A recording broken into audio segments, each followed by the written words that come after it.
Alright, boys and girls, we're working on a 2001 Dodge Dakota. The issue with this truck, what I'm told from the customer, is that the battery is going dead in a time span of about 2 or 3 days. As you can see, it's got an aftermarket radio and she's just got it folded down here. She said she's fairly certain that this radio is staying on when she's turning the truck off, and that is what's killing this battery. So to start with, I just want to kind of plug this radio back in and make sure it works. Obviously, looks like this is a Premier by Pioneer sort of radio, and we can see it's kind of in this demo default mode. I don't know a whole lot about these aftermarket units, but all I'm going to do is I'm going to turn the truck off. I just want to make sure it shuts off, and it looks like it did. Open the door, shut it.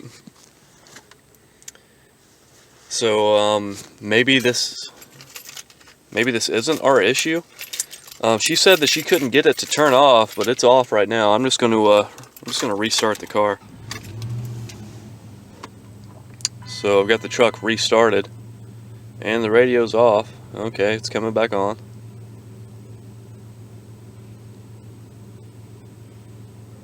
Yep, we're still in this demo mode. Maybe I should turn the radio all the way on. Maybe that'll have some sort of effect. I'm not sure how this radio works. I'm not very good with these aftermarket radios. They're all set up a little different. There we go, that looks about right. Turn the volume up, got some noise. Alright, so I'm just going to turn the truck off, and this radio cuts off. So maybe this isn't our issue, guys. Maybe she just believes that it is. She seemed pretty confident. So, I don't know. Not everyone's right all the time. So maybe the easiest first step to do on this is just going to be to verify that we do have a draw on the system. This battery, she told me that it's pretty new. So I'm going to get the hood popped, and we're going to do a parasitic draw measurement on this truck and see what sort of draw we do have, if any. Alright guys, so the setup I've opted to use for seeing if this thing has a draw or not is I've just got a digital multimeter displaying amperage. I'm using a low amp probe. The reason I'm doing this is because I'm worried about potential latch draws, and if we go disconnecting battery terminals and connecting a meter in series, we very often won't be able to catch those. So looking at this battery cable, we can see this positive cable. We have 3 different ones coming off of it. We have one here coming back this way to what appears to be an aftermarket sub. We can see this little fuse unit here. And then we see these 2 coming off here.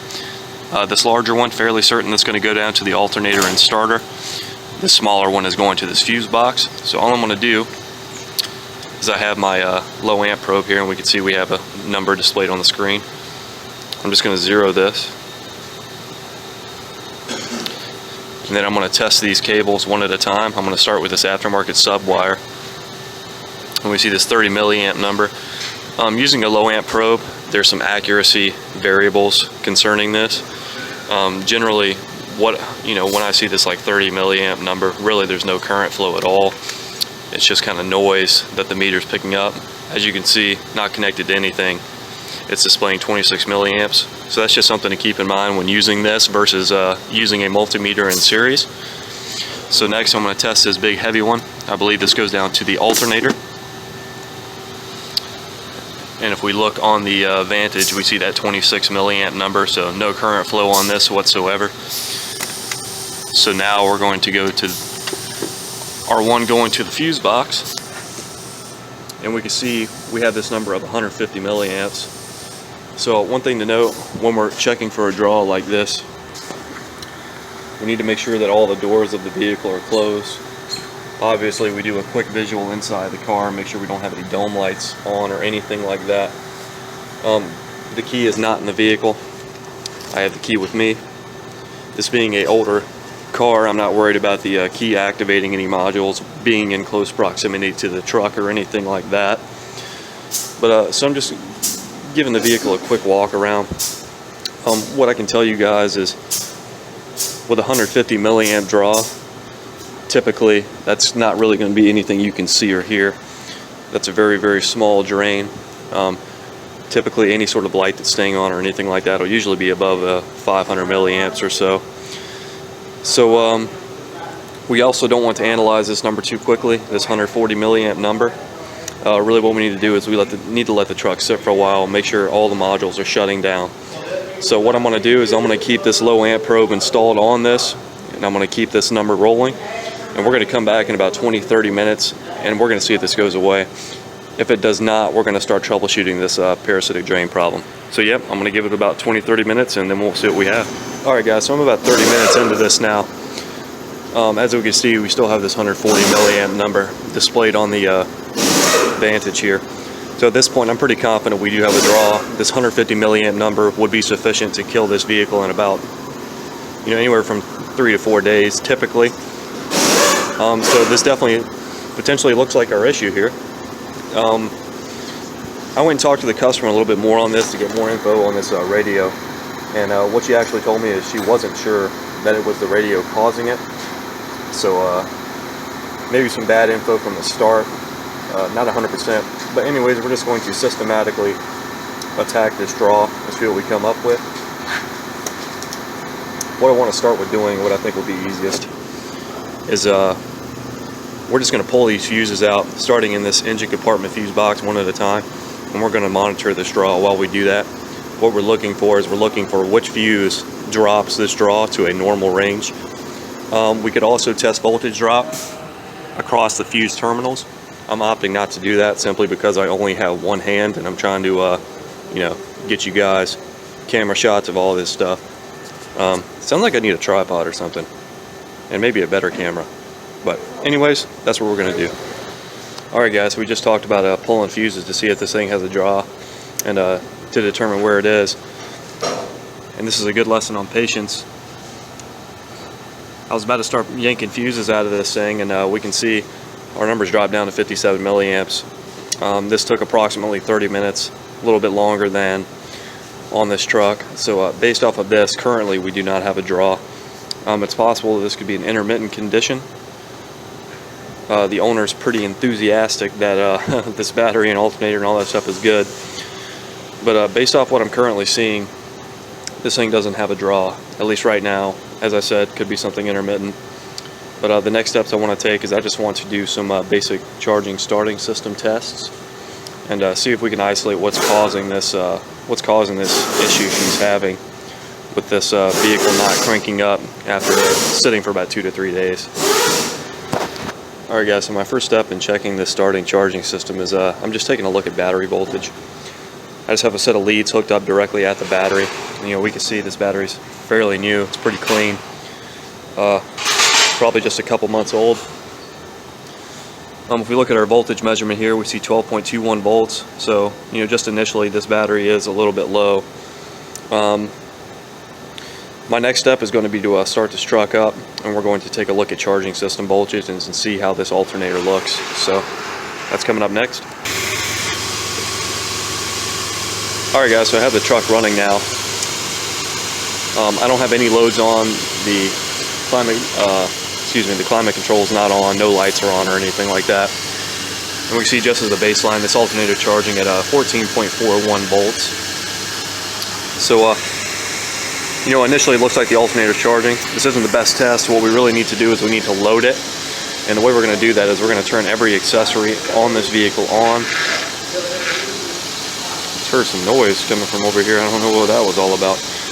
But we're going to turn all the accessories on. We're going to turn all the lights on. And then we're going to keep an eye on this number. And we're going to see what our charging system voltage looks like with all of the features of the vehicle enabled. Alright guys, so I'm inside the car now. We have the meter hooked up directly to the battery. You can see we're currently charging at 14.4 volts. All I'm going to do is I'm just going to start enabling some of these interior features. I'm going to turn all the lights on, turn the high beams on. I'm going to turn the blower motor on full blast. And we're going to take a look and see how this alternator keeps up with this increased load demand. So just turn the headlights on, do high beams. Got the blower on full blast. This does not have a rear window defogger or anything like that. So just taking a look at this number with everything on the vehicle turned on, and we can see this alternator still charging fine, 14.3 volts. We'll drop it down in gear. We initially hit kind of that 11 volt range. We're currently in gear, in drive. Just gonna give it some gas, maybe power brake it a little. I don't really like how it's dipping down like that, but that could be normal.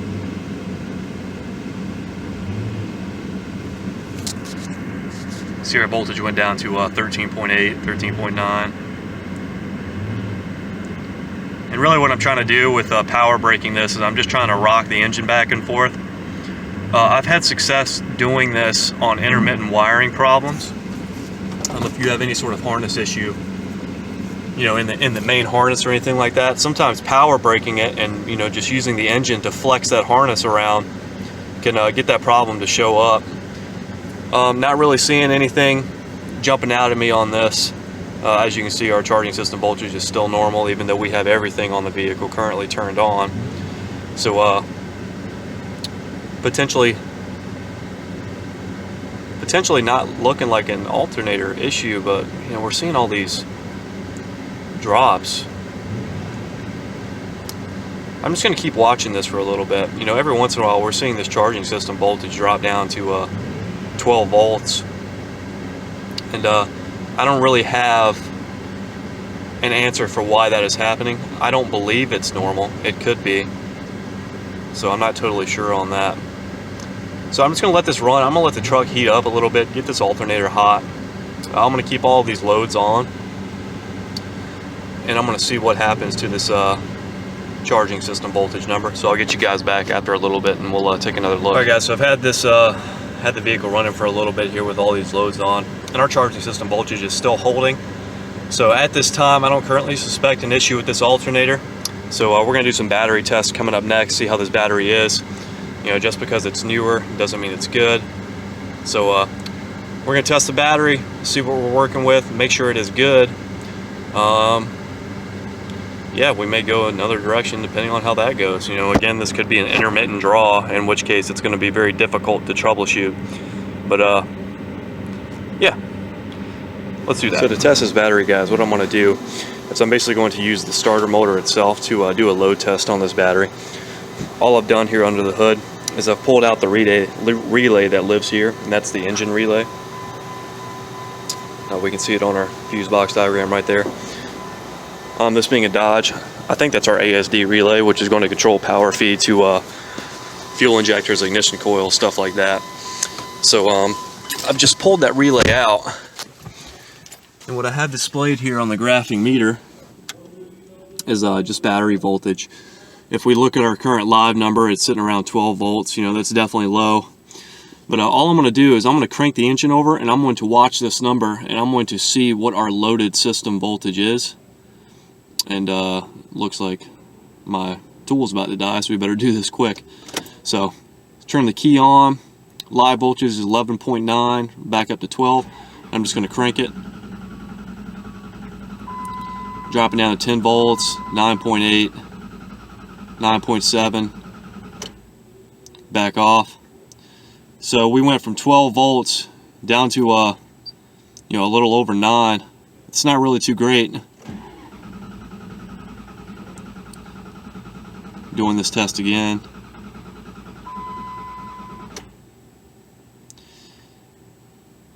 And we're going to do it one more time. Our start voltage is 11.72. Engine's cranking real slow now. Dropping down to 9 volts. And we're going to do it one more time. Yeah, you can definitely hear the engine cranking speed is going down. So basically what this tells me, guys, is this battery's junk. Battery temperature plays a little bit of a role in these loaded tests like this. Generally, kind of the rule I go by is no more than 1.5 volts drop in cranking voltage from start voltage. Ideally you want to do this test with a fully charged battery. This battery being bad, we can't really get it to that point. So doing that test one more time, we see this 11.7 volts. Cranking that over, and you know, this battery's dying right away. And there we go. And there's our no crank. So what this tells me, guys, is this battery is pretty much just junk. That's all there is to it. The owner of this vehicle was pretty confident that she had a draw issue. I don't believe that is the case. Even though this vehicle's only been in the truck for about, I think she told me she had it replaced back in September, so that'd be approximately 5-6 months. No doubt this battery's bad. I didn't see a draw on this. The alternator seems fine. So this vehicle is just going to get a battery. Some things we learned throughout all of this is to not rush on the parasitic draw test for sure. You know, we almost went off chasing a draw that really wasn't there. We also learned that new doesn't necessarily mean good. As we can see, this battery's junk, no doubt. So yeah, that's all there is for this one, guys. Hopefully it gave you some quick tips as far as doing some basic, very basic starting charging system tests. But all this truck really needs is a battery. No draw here. So yeah, that's it, guys. So I'm in the process of replacing this battery, guys. I've already got the battery hold down bracket off.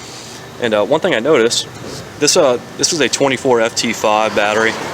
It's rated CCA. It's 600. And looking at its kind of area it lives in here, it's way smaller. There's about 2 inches hanging out here. Now, I didn't notice this until I got the new battery. Looking at this battery is you know, the correct part number for this vehicle. This is a 27-3, and the cold cranking amps on this one are 810. And there's a noticeable size difference in this battery compared to the one that's installed. So it looks like this lady got kind of set up for failure from the get-go on this. But I'm going to get the new battery installed. We're going to redo the cranking voltage test, the cranking load test, and show you the new battery installed. As we can see, 27-3. We also see how much more room it takes up here. Pretty big size difference in these batteries, as well as rated CCA. So I've still got this this engine relay pulled out of the fuse box so we can do this cranking load test of this battery. Just got my meter lead still hooked up. So same test, guys. Just going to jump back in the vehicle.